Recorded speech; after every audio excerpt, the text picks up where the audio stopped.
Good morning. આજે સવારે આપ સર્વને પ્રભુ ઈસુમાં પ્રેમી સલામ. આજે આપણે જે પ્રભુનું વચન જોવા માંગીએ છીએ, યોહાનનો પહેલો પત્ર, ચોથો અધ્યાય અને 7મી કલમ એવું કહે છે કે વાલાઓ, આપણે એકબીજા પર પ્રેમ રાખીએ, કેમ કે પ્રેમ દેવથી છે, અને જે પ્રેમ કરે છે તે દરેક દેવથી જન્મેલો છે અને દેવને ઓળખે છે. ઘણી બધી વખત આજે આપણે આપણા કુટુંબને, પરિવારને, આપણા સગાઓને આપણે પ્રેમ કરીએ છીએ, અને ઘણી બધી વખત આપણે ઘણાઓને આપણા શત્રુઓ, આપણા દુશ્મનો, આપણા વેરીઓ આપણે માનીએ છીએ.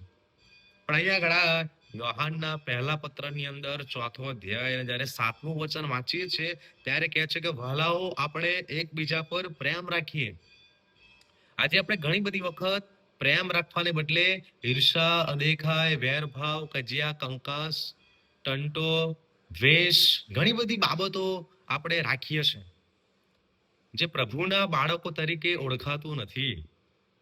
કારણ કે આપણે જો દેવને ઓળખીએ છીએ તો આપણે એકબીજા પ્રત્યે પ્રેમની લાગણી, ભાવના હોવી જરૂરી છે. અને જો આપણામાં બીજાઓ પ્રત્યે દ્વેષ, ઈર્ષા, અદેખાય છે તો હજુ પણ આપણે પ્રભુ ઈસુ ખ્રિસ્તને ઓળખ્યા નથી.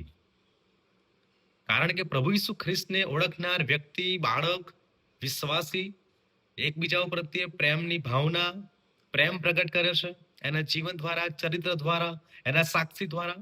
અને આજે પણ એ જ પ્રભુનો સંદેશ આપણને પડકાર આપે છે કે